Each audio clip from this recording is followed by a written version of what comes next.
mempresentasikan penerapan teknologi telemedicine dalam bidang kesehatan. Topik pembahasan yang pertama pengertian telemedicine, yang kedua telemedicine dalam layanan kesehatan, ketiga manfaat telemedicine, keempat tantangan penerapan telemedicine, yang kelima dampak terhadap pelayanan kesehatan, dan yang keenam kesimpulan. Baik, saya akan menjelaskan yang pertama yaitu pengertian telemedicine. Telemedicine merupakan kata yang berasal dari bahasa Yunani yang memiliki arti tele adalah jauh dan medikus adalah pelayanan kesehatan yang dilakukan oleh tenaga kesehatan. Telemedicine adalah praktik kesehatan dengan memakai komunikasi dengan audiovisual dan data termasuk perawatan, diagnosis, konsultasi, dan pengobatan serta pertukaran data medis dan diskusi data ilmiah jarak jauh. Tujuan telemedicine adalah mengusahakan tercapainya pelayanan kesehatan secara merata, juga meningkatkan pelayanan kesehatan terutama untuk daerah terpencil dan penghemat biaya. Adapun jenis-jenis telemedicine diterapkan dalam dua konsep, yaitu yang pertama real time, ialah penggunaan telepon atau media mobile secara interaktif. Yang kedua store and forward, merupakan pengumpulan data medis dan pengiriman data ini ke seorang dokter pada waktu yang tepat untuk evaluasi secara offline. Yang kedua, penerapan telemedicine dalam layanan kesehatan. Yang pertama saya akan menjelaskan Call Me. Dokter dapat membangun kedekatan dengan pasien melalui telepon atau pesan singkat yaitu SMS. Hal ini memungkinkan dokter untuk menangani masalah khusus, misalnya pasien hepatitis rawat jalan atau pasien hipertensi rawat jalan dan lain-lain. Yang kedua adalah Smart Home, melakukan monitoring terhadap pasien di mana pasien tetap berada di rumah selama monitoring. Yang ketiga adalah Robotic Telemedicine. Robot ini memungkinkan dokter berkoordinasi dengan klinis atau rumah sakit setempat, sekaligus memeriksa pasien dari jarak jauh. Dan yang terakhir adalah aplikasi telemedicine dari Telkom Dijen Bina Upaya Kesehatan, berinisiatif mengimplementasikan e-health dalam bentuk telemedicine. Aplikasi telemedicine dari Telkom adalah Cikal, bakal terintegrasinya diagnosa medis secara nasional. Hal ini telah disampaikan dalam seminar telemedicine tahun 2011. Yang ketiga adalah manfaat telemedicine.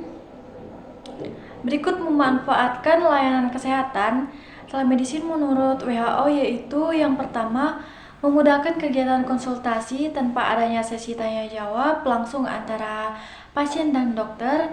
Yang kedua, memberikan akses pada pasien dan dokter untuk saling menjalin komunikasi walaupun jarak yang cukup jauh. Dan yang ketiga, mampu memberikan kemudahan pada pasien dan dokter untuk saling menjalin komunikasi walaupun terpisahkan jarak yang sangat jauh. Yang keempat, memberikan kemudahan untuk pasien dalam mengetahui berbagai tips kesehatan yang bisa dilakukan di rumah dan memberikan bentuk pertolongan pertama ketika mengalami berbagai penyakit ringan. Yang kelima, demi menghindari kerumunan dan juga antrian fasilitas kesehatan setempat, sehingga layanan kesehatan ini bisa dibilang sangat efisien. Dan yang keenam, memberikan saran yang paling tepat terkait masalah kesehatan yang dialami oleh pasien. Yang keempat, tantangan penggunaan telemedicine. Tantangan dalam implementasi telemedicine di Indonesia adalah sebagai berikut. Kuntarjo 2020, yang pertama, terbatasnya pengembangan infrastruktur komunikasi. Belum semua wilayah di Indonesia mempunyai koneksi jaringan internet yang baik, terlebih di daerah terpencil. Yang kedua, terbatasnya penyediaan hardware dan software untuk menunjukkan layanan telemedicine dikarenakan harganya yang mahal. Yang ketiga, terbatasnya sumber daya manusia, baik dari segi kuantitas dan kualitas. Yang keempat, tidak adanya regulasi antara kebijakan pemerintah yang saling memadai untuk mengatur penggunaan transportasi digital ini. Kelima, tidak adanya jaminan terhadap autentifikasi, privasi, dan keamanan data saat melakukan layanan telemedicine. Sementara untuk upaya untuk meningkatkan sistem keamanan data membutuhkan biaya yang tidak sedikit. Yang keenam, tidak ada jaminan bahwa akurasi data yang dikirim memiliki kualitas yang cukup baik. Hal ini tentunya dapat mempengaruhi hasil dari penegakan diagnosis dan terapi.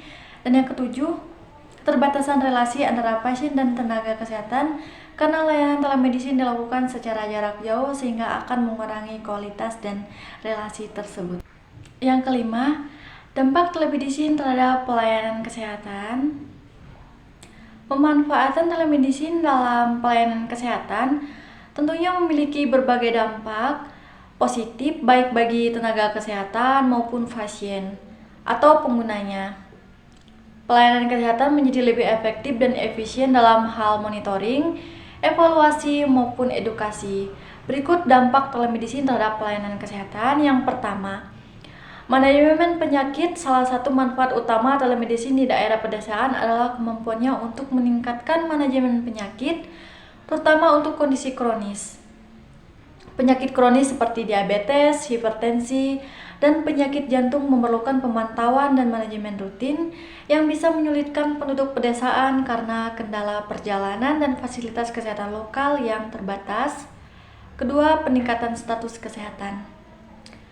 Telemedis juga berkontribusi terhadap peningkatan status kesehatan secara keseluruhan dengan memfasilitasi diagnosis dan intervensi dini. Penduduk pedesaan sering mengalami keterlambatan dalam menerima perhatian medis karena jarak dan kurangnya penyediaan pelayanan kesehatan. Ketiga, kepuasan pasien.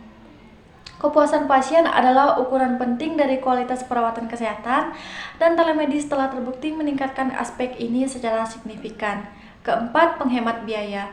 Perawatan kesehatan telemedis juga dapat menghasilkan penghemat biaya perawatan kesehatan yang substansial untuk pasien dan sistem perawatan kesehatan. Untuk pasien, penghemat utama berasal dari pengurangannya biaya perjalanan, lebih sedikit waktu cuti, dan biaya yang lebih rendah terkait dengan kunjungan rumah sakit yang sering. Yang keenam, kesimpulan dan rekomendasi. Perkembangan teknologi informasi dan komunikasi telah membawa perubahan dalam pola interaksi sosial dan berdampak pada berbagai sektor termasuk bidang kesehatan. Telemedicine adalah salah satu teknologi yang diadopsi dengan cepat dalam bidang kesehatan. Pengembangan telemedicine merupakan bagian penting dalam transportasi digital kesehatan dan dapat membantu meningkatkan akses pelayanan kesehatan. Penggunaan telemedicine memiliki dampak positif seperti meningkatkan efektivitas dan efisiensi pelayanan kesehatan, mengatasi keterbatasan geografis, dan mengurangi angka rujukan yang tidak perlu. Namun, telemedicine juga memiliki keterbatasan, termasuk keterbatasan dalam melakukan pemeriksaan fisik dan tantangan akses internet yang merata. Dengan terus mengatasi keterbatasan, telemedicine memiliki potensi besar untuk mengubah cara pelayanan kesehatan. Sekian dan terima kasih. Dan yang terakhir, konsultasi online seputaran masalah kesehatan yang marak beberapa tahun belakangan kian menjadi pilihan di tengah masa pandemi COVID-19. Layanan ini juga kerap disebut sebagai telemedicine, telemedis, atau telekonsultasi.